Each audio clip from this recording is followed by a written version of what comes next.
Everyone, welcome back to pharmacy India.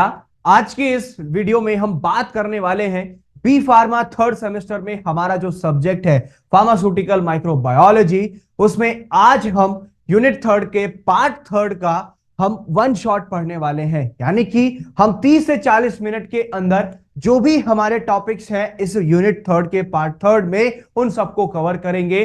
Pharmacy India की एक मुहिम है जिसके अंदर हम आपके बी फार्मा थर्ड सेमेस्टर के हर एक सब्जेक्ट के हर एक यूनिट के आपके वन शॉट की वीडियोस लेकर आए हैं, जिसके अंदर जितने भी उस पर्टिकुलर यूनिट में पार्ट्स में टॉपिक्स होते हैं वो आप एक वन गो में यानी कि एक ही वीडियो में 30 से 40 मिनट या 40 से 50 मिनट के अंदर उन सब टॉपिक्स को क्लियर कर सकें और आपके वो एग्जाम में काफी बेनिफिशियल रहेगा जो आपका सेमेस्टर एग्जाम होता है। तो चलिए शुरू करते हैं।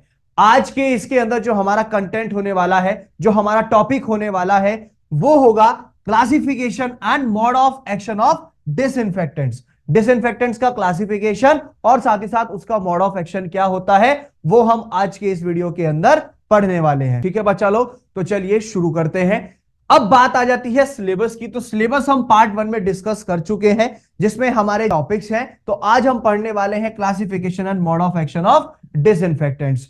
अब शुरुआत करते हैं बेसिकली कि जो हमारा टॉपिक है classification mode of action of disinfectant, इसके अंदर सबसे पहले हम बात करते हैं, कुछ इंपॉर्टेंट टर्म्स आती हैं डिसइंफेक्शन को लेकर के, वो क्या क्या है। तो सबसे पहली जो टर्म है वो है डिसइंफेक्शन। ये एक प्रोसेस होता है ऐसा जिसके अंदर जो माइक्रो ऑर्गेनिज्म है यानी कि जो माइक्रोब्स होते हैं, अब चाहे वो आपके बैक्टीरिया हो, ठीक है, वो वायरस हो या फिर वो फंजाई हो, ठीक है, या फिर वो पैरासाइट्स हो, तो उन सबका डिस्ट्रक्शन, मतलब कि उन सबका डिस्ट्रक्शन या फिर उन सबका रिमूवल, ये एक ऐसा प्रोसेस होता है जिसमें जो बेसिकली आगे जो भी इंफेक्शन हो सकता है उन पर्टिकुलर स्पोर से, उन पर्टिकुलर माइक्रो ऑर्गेनिज्म से उनको किल कर देते हैं जिससे कि उनका प्रोडक्शन नहीं हो पाता है। नेक्स्ट टर्म आता है डिसइंफेक्टेंट। ये ऐसे केमिकल्स होते हैं जो वेजिटेटिव बैक्टीरिया, फंगाई, वायरस या फिर जो रेयरली बैक्टीरियल स्पोर्स होते हैं उन सबको डायरेक्टली किल कर देते हैं। डिसइंफेक्टेंट स्प्रे आते हैं ना, जैसे मार्केट के अंदर डेटॉल का आता है, ठीक है, सेवलॉन का आता है, लाइजॉल आता है, ये सब क्या है, ये डिसइंफेक्टेंट ही तो है। जो भी माइक्रो ऑर्गेनिजम्स होते हैं हमारी सरफेसेस पे उनको वो जो है नष्ट कर देते हैं, मार देते हैं। नेक्स्ट टर्म आता है एंटीसेप्सिस। मतलब कि यहां पर जो माइक्रो ऑर्गेनिजम्स हैं उनका या तो डिस्ट्रक्शन होगा या फिर उनके ग्रोथ को इनहिबिट कर देते हैं जिससे कि आगे जाके जो भी उनके हार्मफुल इफेक्ट्स होते हैं जिससे इन्फेक्शन हो सकता है वो नहीं हो पाता। नेक्स्ट टर्म आ जाती है हमारी इसके अंदर एंटीसेप्टिक की। एंटीसेप्टिक मतलब कि यहां पर हम जो है डिसइंफेक्टेंट्स को अप्लाई करते हैं लिविंग टिश्यूज पे जिससे कि आगे चल के एक एंटीसेप्टिक यानी कि एक आपका जो है बेसिकली सेप्टिक इन्फेक्शन ना हो जाए, सेप्सिस ना हो जाए। नेक्स्ट टर्म आता है सैनिटाइजेशन। मतलब कि ये जो है एक सिनोनियम है, पर्यायवाची है किसका, जो टर्म है आपका डिसइंफेक्शन, जिसका मतलब ये होता है कि जो भी फूड प्रोसेसिंग या फिर एक कैटरिंग होती है उसमें से हमें अपने खाने को बेसिकली जो है क्या करना है, फ्री फ्रॉम माइक्रोब्स करना है। तो यहां पर जो है बेसिकली जितने भी पैथोजेनिक माइक्रो ऑर्गेनिजम्स होते हैं एक पब्लिक ईटिंग यूटेंसिल्स पे या फिर ऑब्जेक्ट्स पे, तो उन सबको जो है क्लीन करना होता है, साफ करना होता है, वो ही आपका सैनिटाइजेशन कहलाता है। आगे चलते हैं। अब बात आ जाती है कि कुछ कैरेक्टरिस्टिक्स जान लेते हैं एक आइडियल डिसइंफेक्टेंट के, कि उसकी जो है कैरेक्टरिस्टिक्स क्या क्या होती हैं। सबसे पहला कि उसका जो है एक वाइड स्पेक्ट्रम ऑफ एक्टिविटी, मतलब कि जो बेसिकली वो किलिंग का काम करता है, रिमूवल का काम करता है, किनको, जो भी माइक्रो ऑर्गेनिजम्स होते हैं वो सब जो है वहां से हट सके, वो सब वहां से चले जाएं, ठीक है। तो इसका एक वाइड स्पेक्ट्रम होना चाहिए। साथ ही साथ इसका फास्ट एक्शन होना चाहिए, जैसे ही यूज करे तुरंत ही अपना असर चालू कर दे, ठीक है। और इसके अंदर इतनी क्षमता होनी चाहिए, इतना कैपेबल होना चाहिए कि जो भी इंफेक्शियस एजेंट होते हैं उन सबको साफ कर सके और एक जो डर्टी कंडीशन है उसमें से उन सब माइक्रो ऑर्गेनिजम्स को नष्ट कर सके। साथ ही साथ ये आसानी से जो है घुल जाना चाहिए, पानी के अंदर डिसॉल्व हो जाना चाहिए, और जो इसकी पेनिट्रेशन पावर होगी, ठीक है, वो बहुत अच्छी होनी चाहिए। किसी भी ऑब्जेक्ट पे जब इसको लगाया जा रहा है तो पेनिट्रेशन, उसकी घुसने की पावर बहुत अच्छी होनी चाहिए। नेक्स्ट टर्म कहती है कि जो ये जो है नॉन टॉक्सिक, मतलब कि जहरीला नहीं होना चाहिए, यानी कि जो हार्मफुल इफेक्ट्स हैं वो प्रोड्यूस ना करे और साथ ही साथ नॉन इरिटेंट जो है बेसिकली अगर हमारी स्किन पे लग जाता है, जैसे डेटॉल लगाते हैं हम, तो उससे जो है हमें कोई इरिटेशन नहीं होनी चाहिए। साथ ही साथ इसके अंदर स्टेन टिश्यूज प्रेजेंट नहीं होने चाहिए, तभी वो जो है एक अच्छा आइडियल डिसइंफेक्टेंट माना जाएगा। और इसके अंदर अनप्लीजेंट ऑर्डर ना हो, मतलब कि जो इसके अंदर से स्मेल आएगी वो स्मेल ऐसी ना हो कि इंसान झेल ना सके, ठीक है, यानी कि हमें जो है नुकसान पहुंचे, हम जो है उसे जो है इनहेल कर पाए, ऐसी उसके अंदर जो है स्मेल होनी चाहिए। और आसानी से हर जगह अवेलेबल हो, ऐसा जैसे डेटॉल है हर मेडिकल स्टोर पे मिल जाता है, हर दुकान पे मिलता है, जो परचून की दुकान होती है, जनरल स्टोर्स होते हैं। ऐसा ना हो कि जो है बेसिकली ढूंढ मची हुई है, ना मेडिकल स्टोर पे है, ना परचून की दुकान पे है, ना जनरल स्टोर्स पे है, कहीं नहीं मिल रहा, तो ऐसा नहीं होना चाहिए। और लास्ट पॉइंट कहता है उसकी शेल्फ लाइफ काफी अच्छी लंबी होनी चाहिए, मतलब कि जो उसकी मैन्युफैक्चरिंग डेट है वहां से लेकर के उसकी एक्सपायरी डेट तक, ठीक है, जो उसकी एक्सपायरी डेट है वहां तक जो है आसानी से जो है बेसिकली अच्छे से उसका जो समय है बनने से लेकर के इस्तेमाल होने तक का लाइफ पीरियड, शेल्फ लाइफ, वो काफी लंबा होना चाहिए, काफी अच्छा होना चाहिए। नेक्स्ट अब हम बात कर लेते हैं केमिकल डिसइंफेक्टेंट्स की, ठीक है, किसकी? केमिकल डिसइंफेक्टेंट्स की। सबसे पहला आता है फिनॉल और रिलेटेड कंपाउंड्स। फिनॉल और उससे संबंधित जितने भी कंपाउंड्स हैं उनके बारे में जान लेते हैं। फिनॉल जो है हमारे सबसे पहले केमिकल एजेंट हैं जिनको हमने एक एंटीसेप्टिक के तौर पर इंट्रोड्यूस किया था, यूज किया था। और किसने किया था? लॉर्ड जोसेफ लिस्टर ने किया था, जिसके अंदर उन्होंने कार्बोलिक एसिड भी यूज किया था उसके साथ में, ठीक है। लॉर्ड जोसेफ लिस्टर ने 1854 में सबसे पहले जो है फिनोल को एक केमिकल एजेंट के तौर पर यूज किया था एज एन एंटीसेप्टिक, जिसको उन्होंने इंट्रोड्यूस किया था।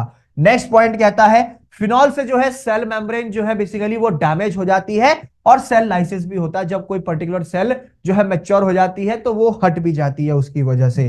साथ ही साथ इसके अंदर कुछ रेस्ट्रिक्शंस हैं और केमिकली जो इसके रिलेटेड कंपाउंड्स हैं, जैसे क्रिसॉल हुआ, क्लोरोक्सिलेनॉल हुआ, क्लोरहेक्सिडीन हुआ, ये सब जो है इनको रिप्लेस किया गया था, जो कि आगे जाकर एक एंटीसेप्टिक के तौर पर यूज किए गए फिनॉल और उससे रिलेटेड जितने भी कंपाउंड्स हैं। साथ ही साथ नेक्स्ट आ जाते हैं अब हेलोजेंस पे कि हेलोजेंस क्या है, ठीक है। जो क्लोरीन और आयोडीन है ये सब जो है दोनों के दोनों कंपाउंड्स डिसइंफेक्टेंट के तौर पर यूज किए गए थे, क्योंकि ये बहुत स्ट्रॉन्ग ऑक्सीडाइजिंग एजेंट्स हैं, ठीक है, इसीलिए। साथ ही साथ नेक्स्ट इसमें आ जाता है हमारा आयोडीन। आयोडीन जो है बेसिकली एक स्किन डिसइंफेक्टेंट है और एक जो हमारा कोल्ड स्टरलाइजेशन प्रोसेस होता है, जैसे सर्जिकल सूचर्स के लिए हम करते हैं जी, क्योंकि उसके अंदर वीक आयोडीन सॉल्यूशन बीपी डालते हैं हम, जो कि एक्वस आयोडीन सॉल्यूशन बीपी, ये सब यूज किए जाते हैं कोल्ड स्टरलाइजेशन प्रोसेस में, स्पेशली जब हम सर्जिकल सूचर्स का जो है स्टरलाइजेशन करते हैं, यानी कि स्टरलाइज का मतलब फ्री फ्रॉम माइक्रो ऑर्गेनिजम्स, ठीक है, उसके लिए हम आयोडीन यूज करते हैं। आयोडीन जो है इसको हम कंबाइन भी कर देते हैं अपने सरफेस एक्टिव एजेंट्स के साथ, जैसे पॉलीविनाइल पायरोलिडीन होता है, ठीक है, पॉलीविनाइल पायरोलिडीन होता है।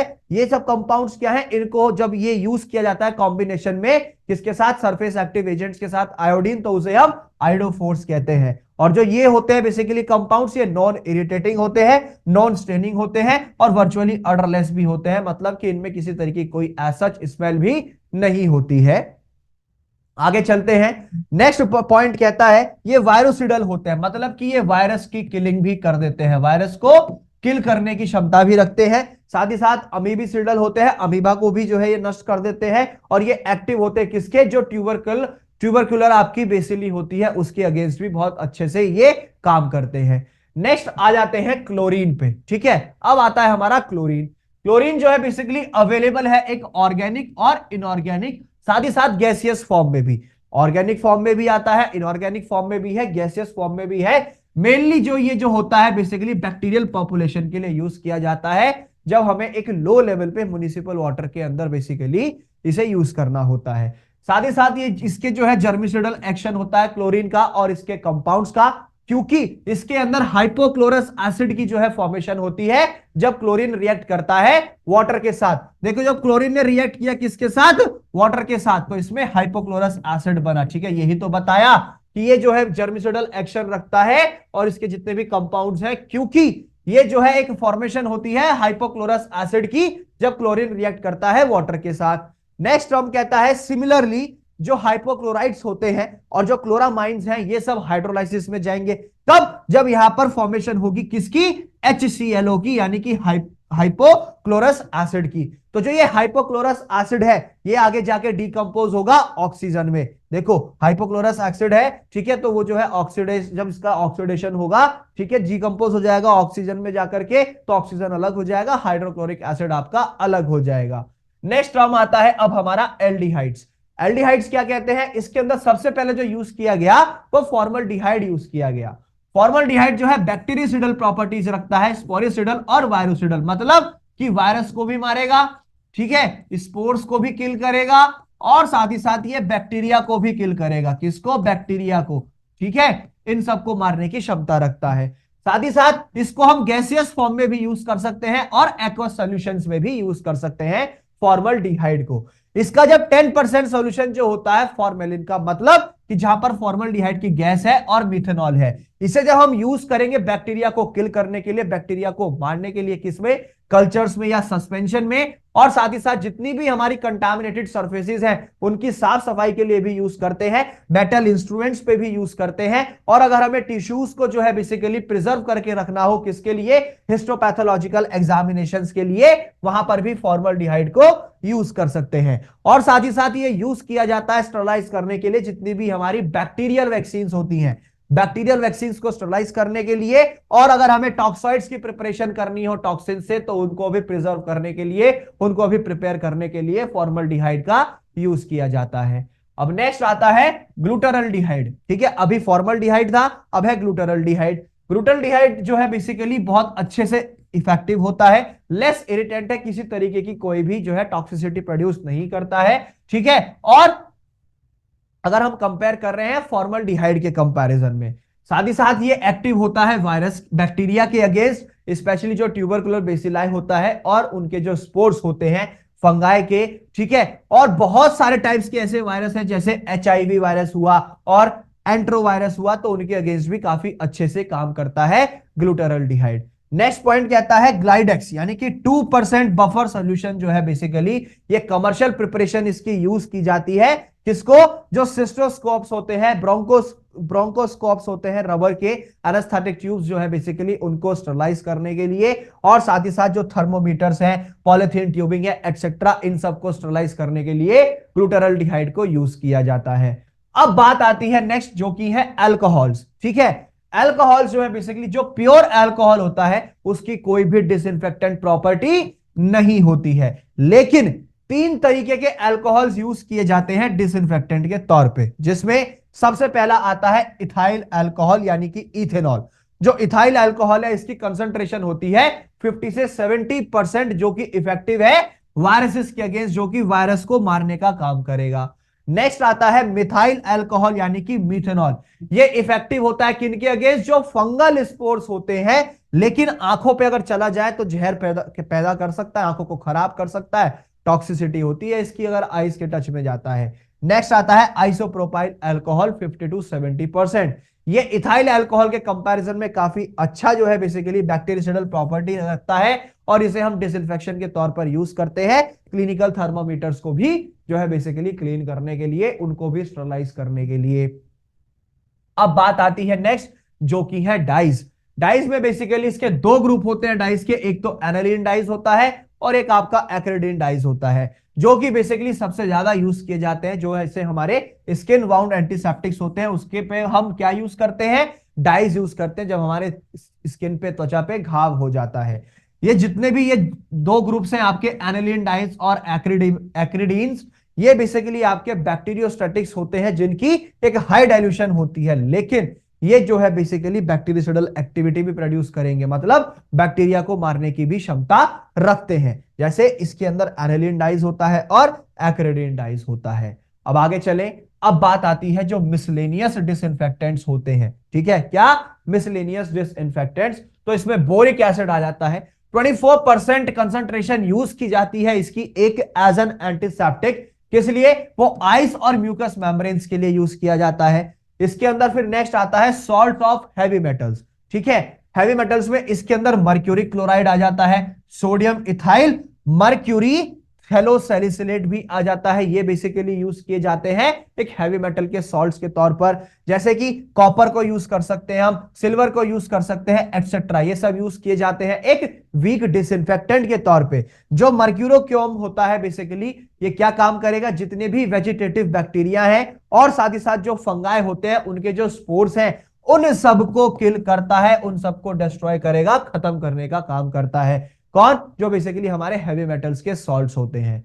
अब अगर हम बात करें जो आपका मर्थायोलेट है, ये भी बेसिकली जितने भी बैक्टीरिया, वेजिटेटिव बैक्टीरिया है या फंगाई है उन सबको किल करेगा, डिस्ट्रॉय करेगा। साथ ही साथ अगर हम बात करें कॉमन लेबोरेटरी प्रिजर्वेटिव्स की, उसके तौर पर भी इसे यूज करते हैं, क्योंकि अगर आपको एक एंटीटॉक्सिक सेरा को प्रिजर्व करके रखना है तो ये आपको यूज करना होगा। और दूसरी लेबोरेटरी स्पेसिमेंस की बात करें जैसे सीरम हुआ, यूरिन हुआ एटसेट्रा, इन सबको पे प्रिजर्व करने के लिए हम इनको यूज करते हैं, किसको?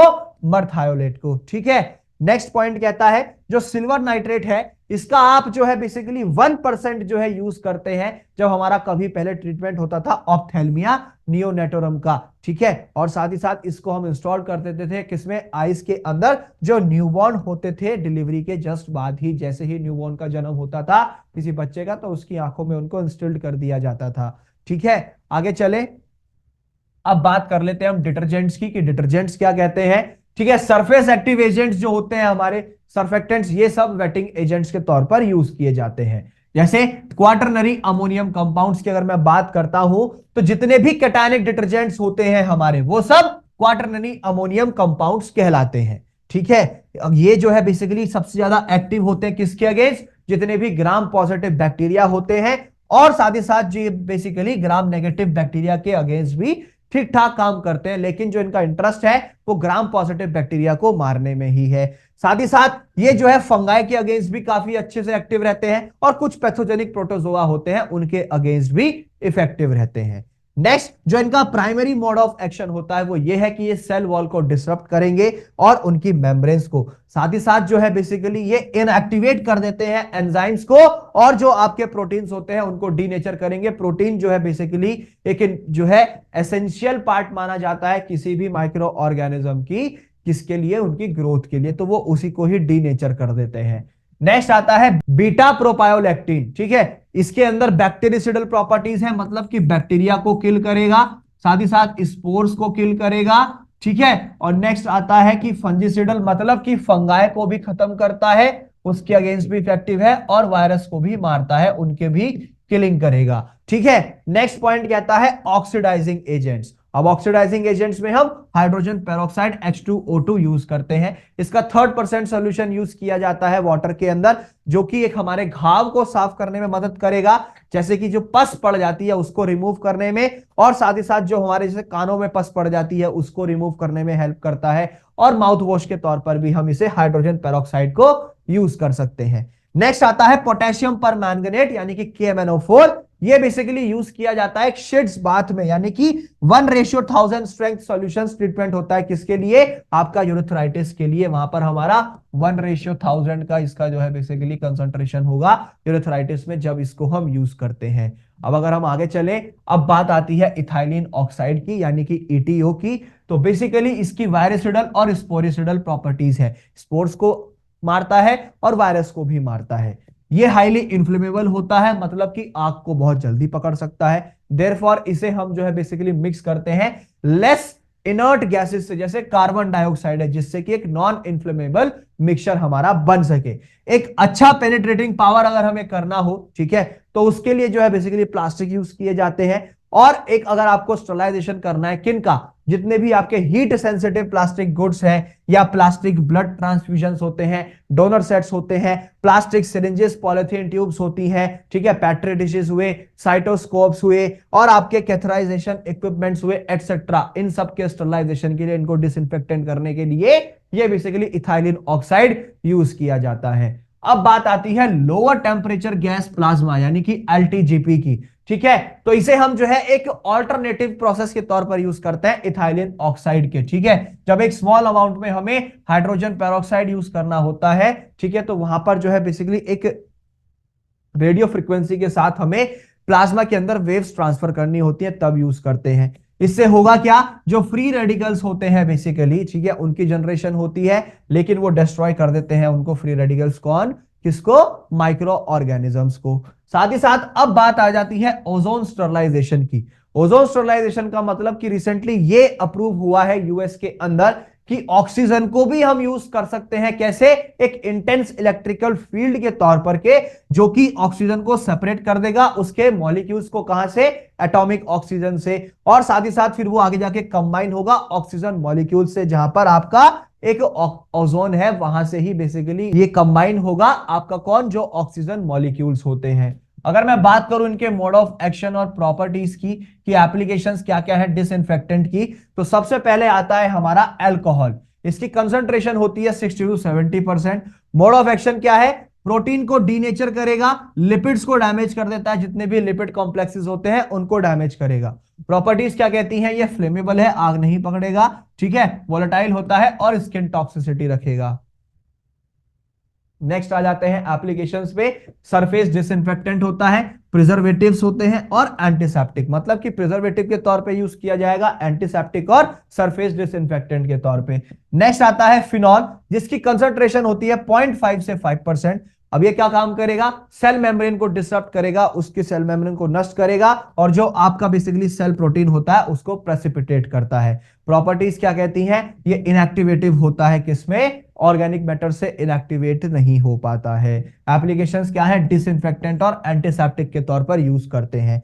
नेक्स्ट आता है मर्क्यूरी कंपाउंड्स, कंसंट्रेशन है 0.1। अब ये क्या काम करेगा? जो भी आपका बेसिकली साइटोप्लाज्मिक प्रोटीन्स होता है उनको कोएगुलेट कर देता है। प्रॉपर्टीज क्या है? ये भी इनएक्टिवेटेड रहता है ऑर्गेनिक कंपाउंड से। एप्लीकेशन सरफेस डिसइंफेक्टेंट और एंटीसेप्टिक के तौर पर यूज किया जाता है। नेक्स्ट आता है सिल्वर नाइट्रेट, कंसंट्रेशन इसकी भी 0.1 है, प्रोटीन को डीनेचर करेगा, वीक माइक्रोबायोसाइड होता है। अगर यूजेस की बात करें, एंटीसेप्टिक और बैक्टीरियाइडल के तौर पर यूज करते हैं। नेक्स्ट आ जाता है हमारा आयोडीन, ठीक है, कंसंट्रेशन है 2%। मोड ऑफ एक्शन कहता है कि प्रोटीन इनएक्टिवेशन के तौर पे यूज करते हैं, ठीक है। इसकी प्रॉपर्टीज है कि ऑक्सीडाइजिंग एजेंट है और अल्कोहल में सोल्यूबल है। लेकिन अगर यूजेस की बात करें, स्किन डिसइंफेक्टेंट के तौर पे यूज करते हैं, वाटर और एयर में भी ये डिसइंफेक्शन के तौर पर यूज किया जाता है। नेक्स्ट आता है क्लोरीन कंपाउंड्स, जिसकी कंसंट्रेशन रहने वाली है 5%। अब क्या काम करता है? ये प्रोटीन को ऑक्सीडाइज करेगा और एंजाइम्स को भी। ये ऑर्गेनिक मैटर से इनएक्टिवेट हो जाता है। एप्लीकेशंस की बात करें, वाटर के अंदर डिसइंफेक्शन के लिए यूज करते हैं, ठीक है, एंटीसेप्टिक के तौर पर यूज करते हैं। और लास्ट आता है क्वाटरनरी अमोनियम कंपाउंड्स, कंसंट्रेशन रहने वाली है 0.1 से 1%, जो कि सेल वॉल को डिसरप्ट करेगा और मेम्ब्रेन्स को भी। ऑर्डरलेस होता है, ठीक है, और जो है सोप से न्यूट्रलाइज हो सकता है, साबुन से न्यूट्रल कर सकते हैं आप। यूजेस की बात करें, स्किन एंटीसेप्टिक के तौर पर यूज करेंगे, सैनिटाइजिंग एजेंट के तौर पर यूज करेंगे और प्रिजर्वेटिव के तौर पर यूज करेंगे। तो ये थे आपके डिसइंफेक्टेंट्स और उनके बेसिकली मोड ऑफ एक्शन और यूजेस। अब आगे चलते हैं।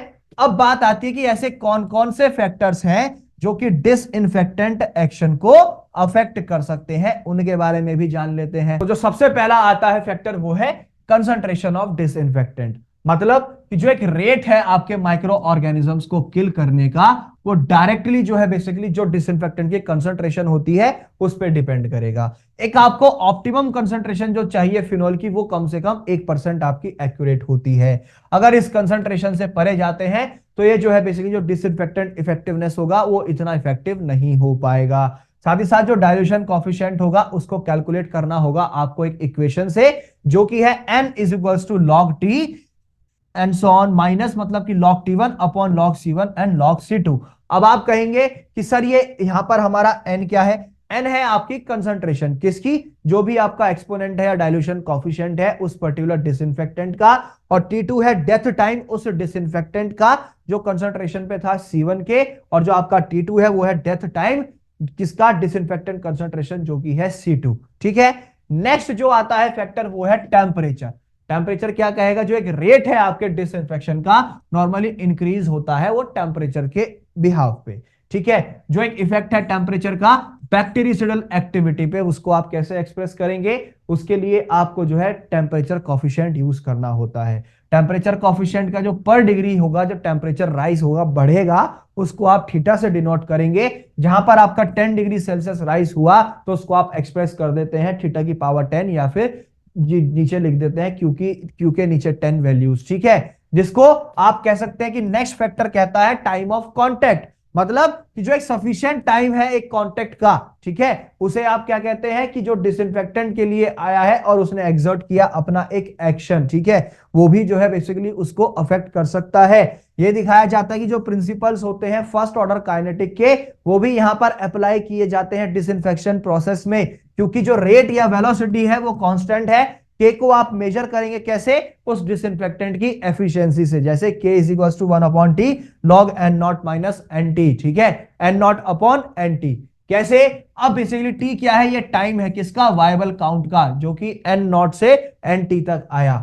एन नॉट क्या है, इनिशियल नंबर है माइक्रो ऑर्गेनिजम्स के, और एन टी क्या है, फाइनल नंबर है माइक्रो ऑर्गेनिजम्स का। जिसमें नेक्स्ट फैक्टर आता है पीएच ऑफ द एनवायरमेंट। अब ये क्या कहता है, बेसिकली जब चेंज होगा पीएच में, कोई प्रोसेस चल रहा है, तो वो उन पर्टिकुलर जो भी इनोक्यूलम्स है, माइक्रो ऑर्गेनिजम्स है, उनकी ग्रोथ के रेट पे असर डालेगा, जिसकी वजह से जो पोटेंसी होती है डिसइंफेक्शन की, उनकी जो क्षमता है, एबिलिटी है डिसइंफेक्टेंट की, कि वो कंबाइन हो जाएगा किस पे, सेल सरफेस पे, उस पे प्रभाव पड़ेगा। फिनोलिक और एसिडिक एंटीमाइक्रोबियल एजेंट्स जो है बेसिकली यूजुअली उनकी एक्टिविटी बहुत ज्यादा होती है एसिडिक कंडीशंस में, वो इसलिए यूज किए जाते हैं। नेक्स्ट आता है सरफेस टेंशन। सरफेस टेंशन कहता है कि जो कांटेक्ट होगा एक्वस सॉल्यूशंस का, ठीक है, आपस में उन डिसइंफेक्टेंट्स के, तो वो क्या करेगा कि अगर सरफेक्टेंट प्रॉपर्टीज उनके पास होंगी तभी वो पॉसिबल हो पाएगा, ठीक है। ये मदद करता है सरफेस एक्टिव डिसइंफेक्टेंट्स के एब्जॉर्प्शन में, कहां पे, उन पर्टिकुलर सेल्स के सरफेसेस पे, और साथ ही साथ जब वो वेट हो जाते हैं और अपनी प्रॉपर्टीज स्प्रेड करेंगे उन पर्टिकुलर सॉल्यूशंस में, तभी बेसिकली ये जो है काम करेगा। नेक्स्ट कहता है कि फॉर्मुलेशन होता है डिसइंफेक्टेंट का, मतलब कि ये जो है क्लोरहेक्साडीन और जो क्वाटरनरी अमोनियम कंपाउंड्स हैं, इनकी जो एक एफिशिएंसी इफेक्टिवनेस है वो काफी अच्छी होती है 70% अल्कोहल में, एज कंपेयर्ड टू उनके हम एक्वा सॉल्यूशंस में अगर हम डाल देते हैं, ठीक है। और नेक्स्ट पॉइंट कहता है आयोडीन जो है वर्चुअली इनसॉल्युबल होता है वाटर में, जिसको डिसॉल्व किया जाता है अल्कोहल में, और जो पोटेशियम आयोडाइन सॉल्यूशन होते हैं या जो सॉल्यूशन है आपके सरफेस एक्टिव एजेंट्स के, ये यूज किए जाते हैं। नेक्स्ट कहता है केमिकल स्ट्रक्चर क्या है एक डिसइंफेक्टेंट का। केमिकल स्ट्रक्चर जो है बेसिकली डिसइंफेक्टेंट का, वो भी जो है फैक्टर है कि एक प्रभाव डाल सकता है। कैसे, जो केमिकल स्ट्रक्चर होंगे कंपाउंड्स के, वो डिसइंफेक्टेंट एक्टिविटी पे प्रभाव डालते हैं, असर डालते हैं। सब्स्टिट्यूशन जब होगा एक एल्काइल चेन का 6 कार्बन की लेंथ तक, तो उसमें क्या होगा, जो पैरा पोजीशन होगी एक फिनोलिक ओएच ग्रुप की, वो क्या करेगी, उसकी एक्टिविटी को इंक्रीज कर देगी as compare to the 6 carbon जो कि उसकी लेंथ में है। उससे क्या होगा, वो जो है वाटर सॉल्युबिलिटी को घटा देगी, और जो डिसइंफेक्टेंट एक्टिविटी है वो भी रिड्यूस हो जाएगी, वो भी कम हो जाएगी। नेक्स्ट पॉइंट कहता है type and number of micro organisms present, मतलब कि जो एफिशिएंसी है डिसइंफेक्शंस की ग्रेटली वो डिपेंड करती है कि उसका नेचर कैसा है। Number of contaminated micro organisms कहते हैं कितने हैं, और स्पेशली जो प्रेजेंस या एब्सेंस है बैक्टीरियल स्पोर्स की, वो भी डिपेंड कर जाती है माइक्रो ऑर्गेनिजम्स पे, ठीक है। नेक्स्ट पॉइंट कहता है इंटरफेरिंग सब्सटेंसेस जो होते हैं एनवायरमेंट में, मतलब कि कुछ हमारा मटेरियल ऐसा होता है कि जैसे ब्लड हुआ, बॉडी फ्लूइड्स हुए, पस हुआ, मिल्क हुआ, फूड रेसिड्यूज हुए, या फिर कोलोइडल प्रोटीन्स हुए, तो ये जो है डिसइंफेक्टेंट की जो उसका एक्शन है उसकी एक्टिविटी को कम कर देते हैं, ठीक है, क्योंकि अगर वो स्मॉल अमाउंट में होंगे तब। लेकिन जो अगर ऑयल प्रेजेंट है, फैट्स प्रेजेंट होते हैं, तो वो क्या काम करेंगे, जो डिसइंफेक्टेंट की एक एबिलिटी है फिनोलिक्स की, तो उसकी एक्टिविटी को ये कम कर देते हैं, रिड्यूस कर देते हैं। नेक्स्ट आता है potentiation, synergism and antagonism of disinfectant, मतलब कि अगर पोटेंशिएशन जो है कि डिसइंफेक्शन का, उसको क्या काम करता है कि वो एक एंटी माइक्रोबियल एक्टिविटी को इंक्रीज कर देता है, जैसे पॉलीसॉर्बेट 80 हुआ, और लो कंसंट्रेशन होगी नॉन आयनिक सर्फेक्टेंट्स की एक्सेट्रा, ये सब यूज किए जाते हैं, ठीक है। तो ये था हमारा यूनिट 3 का पार्ट 3, जिसके अंदर हमने क्लासिफिकेशन और मोड ऑफ एक्शन के बारे में पढ़ा डिसइंफेक्टेंट्स के। आई होप आपको सारे टॉपिक्स क्लियर हुए होंगे, आपको समझ आया होगा। तो इसी तरीके से बने रहिए फार्मेसी इंडिया के साथ, और आपको आज के इस वन शॉट के लेक्चर की पीडीएफ मिल जाएगी। उसका लिंक आपको नीचे डिस्क्रिप्शन में दिया गया है और साथ ही साथ आप हमें लेटेस्ट अपडेट्स के लिए फॉलो कर सकते हैं टेलीग्राम चैनल के थ्रू। उसका लिंक भी आपको नीचे डिस्क्रिप्शन में दिया गया है। तो इसी तरीके से बने रहिए, मिलेंगे नेक्स्ट पार्ट में। जय हिंद। और डरने की है क्या बात जब फार्मेसी इंडिया है आपके साथ।